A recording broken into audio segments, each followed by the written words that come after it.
àsìkò yìí ẹ̀yin èèyàn wa ẹ tún káàbọ̀ sórí àkọ́tún ètò àjọrò lórí ìkànnì Àwarawa TV eléyìí tá wà lórí ìtàkùn ayélujára àwa la máa ń tọ́jú bọlé mọ bí ọbẹ̀ gbẹ́dùn. Ní ti àsìkò yìí a ti wà ní ọ̀dọ̀ èèkàn olóṣèlú kan ní ìpínlẹ̀ Ọ̀yọ́ nílùú Ìbàdàn ní àyín tó sì jẹ́ pé ọ̀pọ̀lọpọ̀ ló máa fẹ́ gbọ́ nípa wọn àti ohun tí wọ́n gbé dání àti ohun tí ẹgbẹ́ òṣèlú wọn tó ń gbé ṣe tó sì tún fẹ́ gbé ṣe. Ní ti sáà yìí ẹ jẹ́ kí n máa kí káàbọ̀ sí àkàtà ẹni tí ń ṣe olùdarí ikọ̀ ìpolongo fún Mogaji Joseph Tegbe. Ẹ kú dédé àsìkò ìsà. Ẹ káàsán. Ẹ bá mi dárúkọ yín fún àwọn àlejò tí wọ́n mú wa. Orúkọ mi ni Ọ̀gbẹ́ni Adéníyì Adéyínká Kazeem tí mo jẹ́ Director General fún ìpolongo ìbò fún Mogaji Ọlásùnkànmí Joseph Tegbe fún OYO South Senitorial District. Pé àpèjá orúkọ yẹn tán ọ̀pọ̀lọpọ̀ mọ̀ yín sí bíbí èrè ẹ ṣé. Ká bọ́ sí orí iṣẹ́ ní pápápá. Ẹ jẹ́ wá kọ́ bẹ̀rẹ̀ láti orí pé ẹ̀yin gangan gẹ́gẹ́ bí olóṣèlú. A ti máa ṣe bọyín nínú òṣèlú títí di àkókò náà àti lẹ́yìn ìgbà tí ètò ìdìbò tó kọjá lọ tán kí làwọn àti máa ṣe bọyín. Ẹ ṣé olóòtú. Gẹ́gẹ́ bí mo ṣe sọ, èmi náà ti gbìyànjú láti díje láti dìbò ní ọdún 2015, 2011 nínú ẹgbẹ́ Accord. Àwa la gbé Accord jáde pẹ̀lú ọ̀gá wa Ọ̀tún Olúbàdàn tilẹ̀ Ìbàdàn, olóyè àgbà Rashidi Adéwọ̀lú Ládọjà ní December 2010 tá fi dìbò ní February or March 2011 àdẹ̀ tún fi dìbò ní 2015. A rí wípé Ọlọ́run jẹ́ ká ní àwọn ọ̀pọ̀lọpọ̀ èèyàn lẹ́yìn gẹ́gẹ́ bí olólùfẹ́, ṣùgbọ́n téèyàn gẹ́gẹ́ bí olóṣèlú èèyàn á rí lárídájú wípé iṣẹ́ takuntakun ni ẹgbẹ́ ń ṣe láti ran ìwọlé lọ́wọ́. Àwọn kan méjì mẹ́ta wọ́n lè fortunate láti dìbò wọlé nínú àwọn ẹgbẹ́ tí kò lórúkọ àbí ẹgbẹ́ tó ṣẹ̀ṣẹ̀ dé, ṣùgbọ́n nínú ẹgbẹ́ tó láàmìlaka bí ẹgbẹ́ tiwa PDP àti ẹgbẹ́ tó ń tẹ̀ wá lẹ́yìn APC tí ò bá ti jẹ́ ẹgbẹ́ méjèèjì yẹn, àwọn ẹgbẹ́ tó ṣẹ̀ ń dìdìlẹ̀ èyàn ó ṣe díẹ̀ kó tó dìbò wọlé mẹ́ o. Mo fi Zenith Labour dìbò wọlé ní 2019, dìbò ní ọdún 2019. Láti ìgbà yẹn ni mo ti gbà níyànjú wípé ni mo ti gbára mi nímọ̀ràn wípé mi ò ní dìbò ní ẹgbẹ́ tí ò lórúkọ mọ́ rárá. Wọ́n bá pè ní third force, kàn pè ní fourth force, mi ò ní bá wọn ṣe mọ́. Torí àwọn ìrírí tá rí níbẹ̀ tó bá jẹ́ ní tó fẹ́ kọ́kọ́ òṣèlú, ó ti fi dá wa lójú wípé ẹgbẹ́ tí ò bá ní gbòǹgbò tí ò rẹ́sẹ̀ wálẹ̀ kò ṣiṣẹ́ ìkẹrẹ. A dẹ̀ dúpẹ́ fọ́lọ́run bí tó bá wa dénú ọ̀rọ̀ òṣèlú. So ló jẹ́ pé ká tí mọ̀ pẹ̀lú ọ̀gá wa onímọ̀ ẹ̀rọ Olúṣèyí Mákindé láti dìbò gómìnà ní ọdún 2019 tọ́lọ́run dẹ̀ gbà fún wa gẹ́gẹ́ bí coalition team. Ní ọdún 2019 gbà yẹn tẹ́ ti darapọ̀. Ọ̀pọ̀lọpọ̀ wọ́n wòye pé ìparapọ̀ yẹn ó ṣàkóbá fún ẹnìkan. Wow. Wípé ọ̀pọ̀lọpọ̀ àwọn olùdíje látọ́jú láti ilẹ̀ ẹgbẹ́ kan nígbà tó ti gbọ́ pé wọ́n ti parapọ̀ tí gómìnà Ṣèyí Mákindé lẹ́yìn wọ́n ti rò báwọn olùdíje wọn nínú àwọn ẹgbẹ́ òṣèlú yẹn olùdíje mọ́ gbogbo ẹ̀nà dà fún ẹgbẹ́ òṣèlú PDP. Bẹ́ẹ̀ni, kò lè má wáyé. Gbogbo nǹkan tó bá ní àǹfààní náà ló máa ní kùdìẹ̀kùdìẹ̀ tiẹ̀. Ara kùdìẹ̀kùdìẹ̀ tó wà nínú coalition tá a ṣe ń gbà yẹn ni. Mo dẹ̀ mọ̀ wípé yẹn ló jẹ́ kí ọ̀gá wa onímọ̀ ẹ̀rọ Olúṣèyí Mákindé tí wọ́n fi ṣètò láti ṣe àwọn ipò kọ̀ọ̀kan sílẹ̀ fún àwọn ẹgbẹ́ tí a jọ ṣe coalition gbà yẹn so that tí wọ́n ó fi lè fi tọ́jú àwọn tí irú nǹkan bẹ́ẹ̀ yẹn bá ṣẹlẹ̀ sí. Bóyá àwọn ẹgbẹ́ yẹn bóyá wọ́n á fi tọ́jú àwọn tó ṣẹlẹ̀ sí o àwọn ò lè mọ̀, torí orúkọ tán bá mú wá wípé òkè nínú ẹgbẹ́ tiwa o, ẹgbẹ́ olómi ẹ̀rọ o, àwọn orúkọ báyìí la fẹ́ mú wá nínú àwọn ipò tẹ́ fún wa pé ká mú orúkọ wá. Ebi o, ẹgbẹ́ aláta àwọn orúkọ báyìí làwa náà mú wá nínú àwọn ẹgbẹ́ tiwa. So ìyẹn ò ń ṣe iṣẹ́ gómìnà wa mọ́, ṣùgbọ́n nǹkan tí wọ́n ti jọ sọ ni wípé tá a bá déjọba á jọ ṣèjọba ni.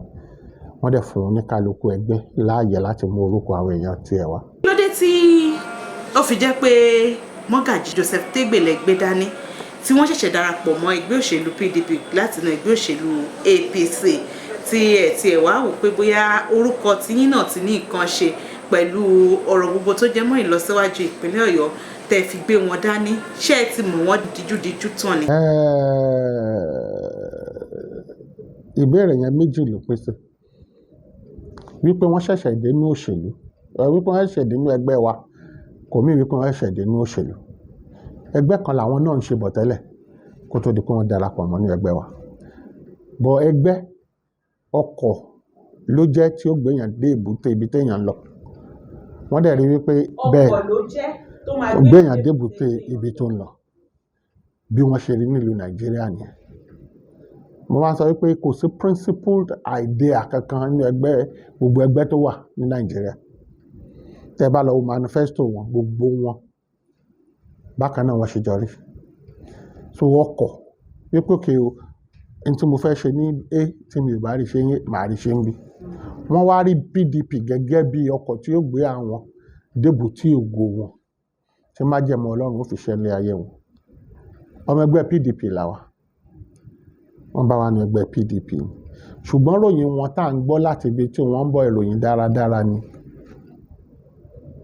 Lẹ́nu ìgbà táwa náà ti mọ̀ wọ́n láti jọ ṣàṣepọ̀ a rí pé èèyàn dáradára ni wọ́n, ọmọlúàbí ni wọ́n, oníwà ìrẹ̀lẹ̀ ni wọ́n, ẹni tó tún ti ní àti máa ṣe bọ̀ nílùú ni wọ́n. Onímọ̀ ẹ̀rọ Ọlásùnkànmí Joseph Tegbe wọ́n jẹ́ engineer, wọ́n tún jẹ́ accountant, oníṣirò owó, wọ́n tún jẹ́ consultant, àwọn tó máa ń gba àwọn èèyàn níyànjú lórí ètò bí wọ́n ṣe ń ṣèlú àti bí wọ́n ṣe ń fi owó dókòwò tó máa mú èrè yanturu wá. Irú ẹni báyìí tá a bá fún wọn ní opportunity láti jẹ́ sẹ́nítọ̀ wa ní gúúsù Ọ̀yọ́, a rí dájú wípé èrè tó pọ̀ la jẹ lára wọn. À ń pariwo kò síṣẹ́. Pẹ̀lú ìrírí wọn, wọ́n á lè gba ìlú níyànjú. Ṣé àwọn pé iṣẹ́ wọn tán ní kán lọ ṣe l'Ábùjá ní kán ṣòfin, báwo ni wọ́n fẹ́ ṣe òfin tí ó tẹ́ aráàlú lọ́rùn, tí ó jẹ́ kí ó wúlò fún ìlú lórí kò síṣẹ́ unemployment. Wọ́n á wò wípé òkè ọ̀nà wo la lè gbà láti ṣe òfin tó máa jẹ́ kí ọrọ̀ ajé wa gbèrú sí, tó máa open economy wa fún ọ̀pọ̀lọpọ̀ èèyàn láti ríṣẹ́ ṣe. Yálà iṣẹ́ ìjọba, yálà iṣẹ́ ara ẹni. Báwo ni ìjọba ṣe lè ran àwọn iṣẹ́ aládàáni lọ́wọ́ tó jẹ́ wípé wọ́n ó lè gbàyàn síṣẹ́. Ní gbogbo àgbáyé kò ń ṣiṣẹ́ ìjọba làwọn èèyàn fi ń ṣe economy wọn. McDonald lásán tó jẹ́ ilé oúnjẹ nílùú òyìnbó, ó ní iye òṣìṣẹ́ tó gbà síṣẹ́ ní gbogbo ní US ni o, ní Britain ni o, àbí ní gbogbo àwọn orílẹ̀-èdè tó ń dàgbà sókè. Ilé oúnjẹ lásán nìyẹn. Tẹ́ bá dẹ̀ rí ń sìn ẹ́ rí wípé ìjọba nílò láti ran àwọn èèyàn lọ́wọ́ láti dá ilé iṣẹ́ lẹ̀ láti gbà fáwọn èèyàn láti máa ṣiṣẹ́ mọ́. Irú ibi táwọn ó ti wúlò nìyẹn. Ọ̀nà wo ni ìjọba ó gbà láti jẹ́ kí iṣẹ́ pọ̀ fáwọn èèyàn? Insecurity. Gbogbo wa àfi tá a bá ń tanra wa jẹ ni. Tá a bá sùn l'Ọ̀yọ́ state nìkan la ti ń sùn tá a ti ń lè díjú wa méjèèjì. pé nǹkan tẹ̀ ń gbìyànjú láti sọ pé ètò ààbò dúró re nípínlẹ̀ Ọ̀yọ́. Ó dúró re gan torí tá a bá wo àwọn tó máa ń ẹ má ti jẹ́ kí n yà lọ síbẹ̀ yẹn, ẹ jẹ́ kí n parí lórí ti sẹ́nitọ̀ wa Mogaji Joseph Tegbe lórí èrò ọ̀rọ̀ ààbò. Wọ́n á lè jókòó pẹ̀lú àwọn akẹgbẹ́ wọn láti ṣe òfin tó máa ràn wá lọ́wọ́ lọ́nà tó máa dáa láti lè kojú àwọn bóyá Boko Haram ni, bóyá bandit wọ́n ń pè wọ́n ni, bóyá insurgent ni, bóyá tán fún wọn lóríṣiríṣi orúkọ burúkú tán pé tá a fi pé olè oúnjẹ olè àwa ń dà pé àló ń fẹ́ wọ́. Gbogbo àwọn tó ní wá lára ẹ̀ wọ́n lè gba àwọn níyànjú, wọ́n á lè gba ìlú níyànjú pé ọ̀nà wo ní gbòógì tá a fi dẹ́kun ẹ̀, tá a fi lè tẹ̀síwájú. Ìlú tábò ẹ̀ ò bá ti dà kò lè sí tẹ̀síwájú. Bẹ́ẹ̀ ni. So ẹ̀dẹ̀ tún wò lórí ọ̀rọ̀ ẹ̀kọ́, ẹni tó mọ̀wé ni. Kéèyàn tó lè jẹ́ engineer, onímọ̀ ẹ̀rọ, kó tún tó wá kúrò ńbẹ̀, kó tún di accountant, kó tún kàwé débẹ̀, kó tó lè máa bárò àwọn ilé iṣẹ́ tán bá ṣiṣẹ́ tó láàmìlaka ṣiṣẹ́, kán máa tún gba àwọn èèyàn nímọ̀ràn káàkiri gbogbo àgbáyé. Ṣé ẹ mọ̀ wípé kò ń ṣe kékeré, ẹni tó mọ̀wé ni. Ètò ẹ̀kọ́ ó jẹ wọ́n lógún. Ṣé ẹ mọ̀ wípé oníkálukú ló ní ọ̀nà tó fi máa ń gbà ràn lú lọ́wọ́. Àwọn míì wà aláriwo wà, àwọn míì wà oníwà ìrẹ̀lẹ̀ tó yẹ pé ní tó bá ń ṣe lábẹ́nú kò ní pariwo sí. Tẹ́ ẹ bá dẹ̀ gbọ́ bí gbogbo àwọn èèyàn ṣe ń sọ̀rọ̀ wọn, ó fi dá wa lójú wípé ẹni tó máa ń pa àwọn èèyàn lẹ́rìn ni wọ́n. Ṣé ẹ mọ̀ pé ní 2018 àwọn náà ti gbégbá láti ṣe gómìnà nínú ẹgbẹ́ APC. Gbogbo ohun tó ṣẹlẹ̀ nínú ẹgbẹ́ wọn àwọn náà mọ̀, tí wọ́n fi rí wípé ẹgbẹ́ PDP lẹgbẹ́ gidi táwọn lè bá ṣe tó lè jẹ́ kí májẹ̀mú Ọlọ́run ṣẹ nílé ayé àwọn. Ṣé ẹ mọ̀ Ọlọ́run jẹ́ ká rẹ́ni rí pásítọ̀. A rí wípé nínú ẹgbẹ́ PDP àwọn àìní eré pọ̀ ńbẹ̀.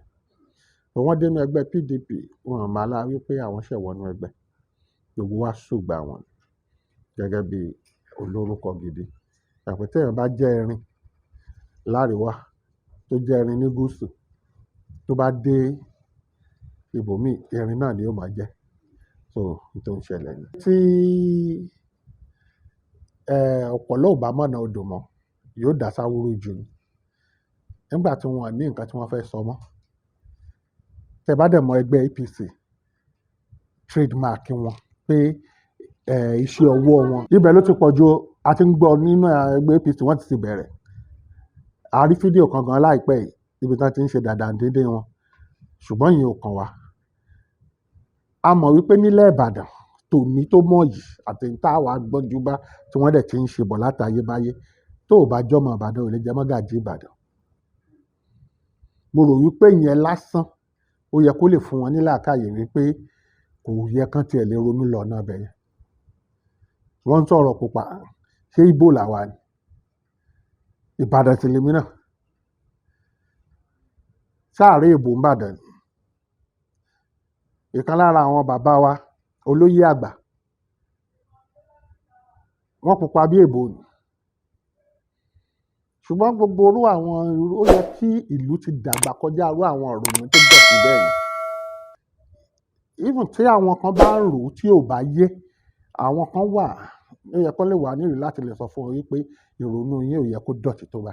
Wọ́n fi bà wọ́n lórúkọ jẹ́ ni nígbà wọ́n ti wọ̀ wípé lágbára Ọlọ́run sẹ́nitọ̀ wa náà kákan dúró dàsìkò tí wọ́n ó búra fún wọn lágbára Ọlọ́run. Tẹ́ bá ní tẹ́ fẹ́ tà tẹ́ dẹ̀ réyàn gidi tà yóò yàtọ̀ sí pé ẹ fẹ́ fi rọ́ta. Ẹgbẹ́ PDP òun nìkan lẹgbẹ́ tí gbogbo èèyàn is a party to beat in Oyo State now. Ẹgbẹ́ tí gbogbo state yòókù fi ń ṣàwòkọ́ṣe lórílẹ̀‐èdè Nàìjíríà. Ẹnìkan bá mi sọ̀rọ̀ kan láàárọ̀ yìí ó ní ọ̀wọ́ ilé kábíyèsí Olúbàdàn lánàá ládùúgbò yẹn lásán pé ròdù méje ni wọ́n open up tí wọ́n ń ṣe pọ̀ lẹ́ẹ̀kan. Ìjọba mélòó ṣèjọba tó jẹ́ pé gbogbo ohun tó ń ṣe láàrin ọdún mẹ́jọ kìlómítà bíi 30 ni. Lẹ́wàá fi wé ìjọba tó jẹ́ pé láàrin ọdún mẹ́ta ó kọjá díẹ̀ ó ti ń ṣe kìlómítà 200 even jù bẹ́ẹ̀ lọ. A ní nǹkan tá a fẹ́ tà ní ẹgbẹ́ PDP la fẹ́ tà. Ẹgbẹ́ PDP lèèyàn gidi wà. Táwọn náà bá ní nǹkan tán fẹ́ tà ká má ṣe propaganda, issue based discussion ló yẹ ká ní. Káwọn náà sọ ohun tí wọ́n fẹ́ sọ ń pa candidate wọn àti tí wọ́n fẹ́ sọ ń pa ẹgbẹ́ wọn. Ká má ṣe kí èébú mọ́. Ẹ̀yin ará ẹkùn gúúsù Ọ̀yọ́ tí wọ́n ń pè ní OYO South, a kí yín ẹ kú àdúrótì wa. Ní ọdún 2019 ẹ ṣe oyè ẹgbẹ́ wa. Ní ìpínlẹ̀ Ọ̀yọ́ ẹ ṣe ẹ kú àdúrótì wa. Ní ọdún 2019 ẹ ṣe ẹ fìbò yín ẹ fi gbé ọ̀gá wa wọlé. A dẹ̀ mọ̀ pé lágbára Ọlọ́run ní ọdún 2023 gbogbo àwọn sẹ́nítọ̀ wa mẹ́tẹ̀ẹ̀ta ni ó wọlé. Ọ̀gá wa Olúṣèyí Abíọ́dún Mákindé àwọn náà ó wọlé. Gbogbo àwọn assembly wa ni ó wọlé lágbára Ọlọ́run.